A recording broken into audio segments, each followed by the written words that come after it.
അസ്സലാമു അലൈക്കും വറഹ്മത്തുള്ളാഹി വബറകാതുഹു. ബിസ്മില്ലാഹി വൽഹംദുലില്ലാഹ്.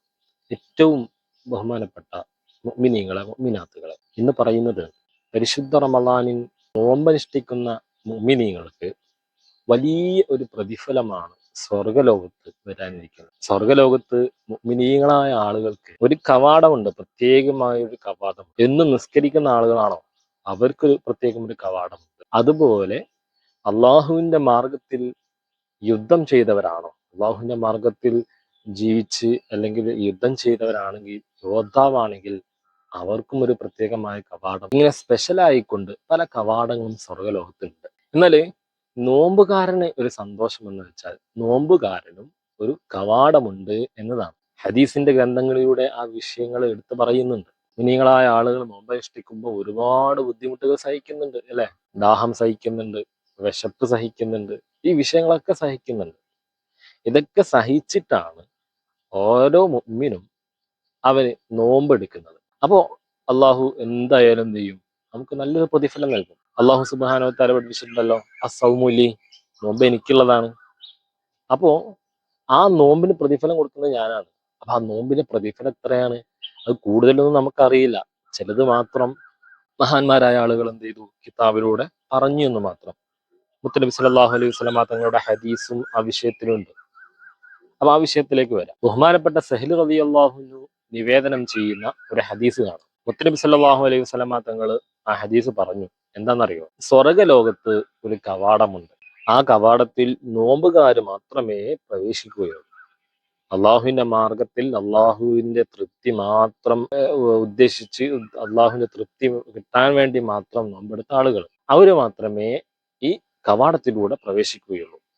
ആ കവാടത്തിലൂടെ കയറി കഴിഞ്ഞാൽ, നോമ്പുകാരായ ആളുകൾക്ക് ആ കവാടത്തിലൂടെ കയറി കഴിഞ്ഞാൽ ആ കവാടം കുട്ടിയടക്കപ്പെടും. പിന്നെ വേറൊരാൾക്കും, ഒരു മഖ്ലൂക്കിനും എന്ത് ചെയ്യില്ല, അതിലൂടെ പ്രവേശനമില്ല. ഏതിലൂടെ?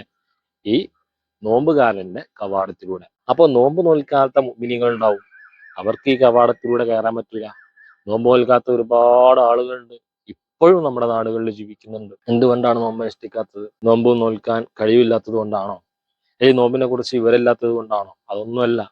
അത് പണ്ടേ ശീലിച്ചു പോയ സംഭവം ആയതുകൊണ്ടാണ് നോമ്പ് അനുഷ്ഠിക്കാത്ത ആളുകൾ. സുന്നത്ത് നോമ്പ് തീരെ നോൽക്കാത്ത ആളുകൾ ഉണ്ടാവും.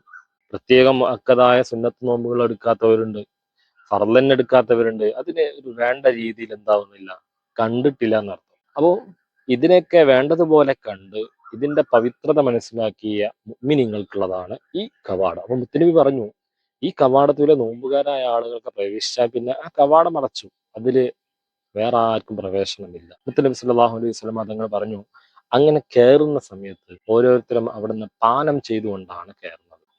ആ കവാടത്തിലൂടെ കയറുമ്പോൾ അവിടുന്ന് കുടിക്കാൻ വെള്ളം കിട്ടും. ആ വെള്ളം അത് പാനം ചെയ്തു കഴിഞ്ഞാൽ പിന്നെ ഒരു കാലത്തും അവനെന്തുണ്ടാവില്ല, ദാഹം ഉണ്ടാവുകയില്ല എന്ന് മുത്തനബി സല്ലല്ലാഹു അലൈഹി വസല്ലം തങ്ങൾ ഹദീസിലൂടെ പഠിപ്പിക്കുകയാണ്. അത്രയും വലിയ പവർ ഉണ്ട് ഈ നോമ്പനുഷ്ഠിക്കുന്നവർക്ക്. ഏതാണ് ആ കവാടം? ബാബുർ റയ്യാൻ എന്നാണ് അതിന്റെ പേര്. റയ്യാൻ എന്ന കവാടം നോമ്പുകാർക്ക് മാത്രം ഏർപ്പെടുത്തിയതാണ്. അവിടെ വേറൊരാൾക്കും അതിലൂടെ കയറാൻ പറ്റില്ല എന്നതാണ്.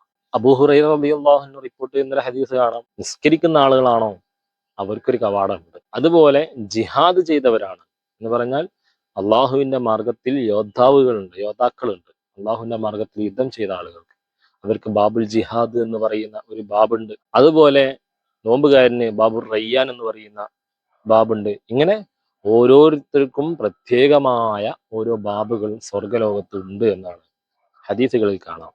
റയ്യാൻ എന്ന പദം റയ്യിൽ എന്നതിൽ നിന്നും വന്നതാണെന്ന് മഹത്തുക്കളായ ആളുകൾ പറയുന്നുണ്ട്. റയ്യിൽ എന്ന് പറഞ്ഞാൽ എന്താണ്? ദാഹം ശമിപ്പിക്കുക എന്നതാണ്.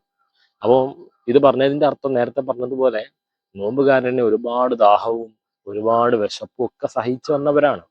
അപ്പൊ അവർക്കുള്ള ഒരു പ്രതിഫലമാണ് ബാബുർ റയ്യാൻ എന്ന ഈ ബാബ്. അതിലൂടെ കടക്കാൻ അള്ളാഹു തആല നമുക്കൊക്കെ തൗഫീഖ് ചെയ്യട്ടെ. ഇൻഷാ അല്ലാഹ്. അസ്സലാമു അലൈക്കും.